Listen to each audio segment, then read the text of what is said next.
എന്താ ഖുർആൻ അട്ടിമറിക്കപ്പെട്ടത് കൊണ്ട് ലോകത്തിന് നഷ്ടപ്പെട്ടത്? അതാണ് എനിക്ക് പറയാനുള്ളത്. ഓരോ പദങ്ങളും മനുഷ്യരെ നിങ്ങളെ ഞാൻ സൃഷ്ടിച്ചത് കൊണ്ട് ഇവര് രൂപഘടനയാണ് എഴുതിയത്. എല്ലാവരും ഇവന്റെ ഈ ശരീര രൂപഘടനയാണ്. അതുകൊണ്ട് നിങ്ങൾ ദൈവത്തിന്റെ കൽപ്പനകൾ അനുസരിക്കണം. നിങ്ങളെ ഞാൻ ഈ സൃഷ്ടിപ്പ് തന്നതുകൊണ്ട് ഞാൻ പറഞ്ഞു ഈ സൃഷ്ടിപ്പല്ല, അവന്റെ ക്യാരക്ടറാണത്. റബ്ബക്കുമുല്ലദീ എന്ന അവന്റെ ഹുലുക്കാണ്, അവന്റെ സ്വഭാവത്തിലുള്ള ഘടനയാണ് അള്ളാഹു തന്നത്. അതുകൊണ്ടാണ് ദൈവിക കൽപ്പനകൾക്ക് അനുസരിക്കാൻ പറഞ്ഞത്. ഈ ഫിസിക്കൽ ഈ രൂപമല്ല.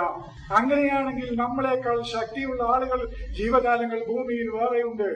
നമ്മളെക്കാൾ ദൃഢഗാത്രരായ ജീവജാലങ്ങൾ ഭൂമിയിൽ എത്ര?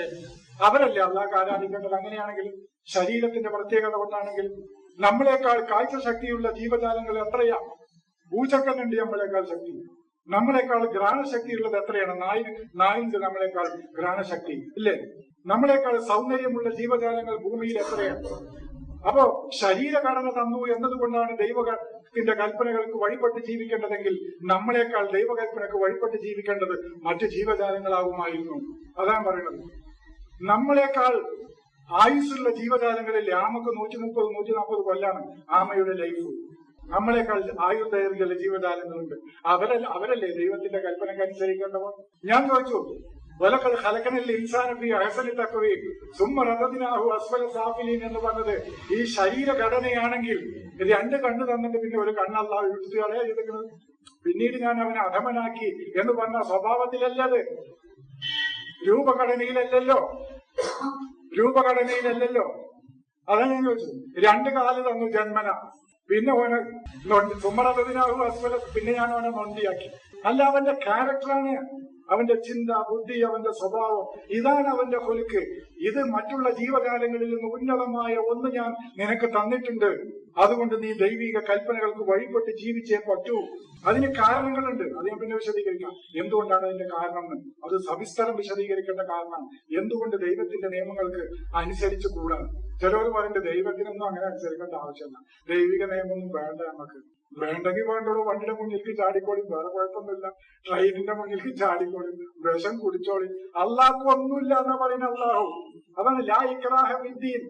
ഒരു നിർബന്ധമല്ല. വേണമെങ്കിൽ നിങ്ങളുടെ തന്നെ സർവൈവൽ വേണോ, നിങ്ങളുടെ തന്നെ അതിജീവനം വേണോ, നിങ്ങളുടെ തന്നെ നിലനിൽപ്പ് വേണോ, നിങ്ങളുടെ തന്നെ ശാന്തമായ ജീവിതം നിങ്ങൾക്ക് വേണോ? വേണമെങ്കിൽ മതി, വേണ്ടെങ്കിൽ തള്ളിക്കോളിന്ന് അള്ളാഹ് തന്നെ. പക്ഷെ പുരോഹിതന്മാർക്ക് പറ്റൂല. പുരോഹിതന്മാർ ഈ ആചാരാനുഷ്ഠാനം എടുത്തേ മതിയാവുള്ളൂ. അല്ലെങ്കിൽ വെരലാന്തരം കൊത്തുകയാണ്. നിങ്ങൾ ആ വീഡിയോ ക്ലിപ്പ് കണ്ടോ? ലോകത്തെ സെൽഫികൾ ഉണ്ടാക്കുന്ന ക്രൂരതകളാണ്. വീഡിയോ ക്ലിപ്പിൽ ഒരു മനുഷ്യനെ കെട്ടിയിട്ട് ആദ്യം കൈവരലുകൾ വരിവരിയായിട്ട് കൊത്തുക. ഇപ്പൊ സൗദി ഫത്വ ഇറക്കിയില്ല ഒരാഴ്ച മുമ്പ് ദൈവനിഷേധികളെ കൊല്ലണമെന്ന്. ഇതിനൊക്കെ മേലെ ഇഖ്വാനുൽ മുസ്ലിമീനെ ഭീകര സംഘടനയായിട്ട് പ്രഖ്യാപിച്ചു. ഇങ്ങനെയുണ്ട് ഒരു അറബി മതം? അള്ളാഹ് തന്നെ നിർബന്ധമല്ല എന്നല്ല പറയണത്. നിങ്ങൾക്ക് വേണമെങ്കിൽ എടുത്തോളൂ. അല്ലെന്നെ പറയുന്നു വേണമെങ്കിൽ എടുത്തോളൂ, അല്ലെങ്കിൽ ചത്തൊടുങ്ങിക്കോളി.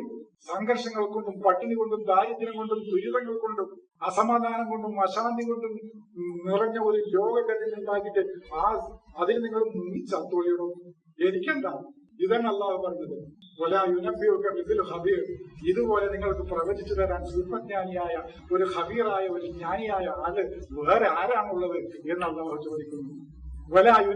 നിനക്ക് പ്രവചിച്ചു തരാനില്ല മിഥുൽ ഹബീർ, ഇതുപോലെ സൂക്ഷ്മമായി കാര്യങ്ങൾ പ്രവചിച്ചു തരാൻ വേറെ ആരാണുള്ളത്? അള്ളാഹുവിന് ഇത് നിങ്ങൾ പറഞ്ഞാൽ തേടും നമുക്ക്.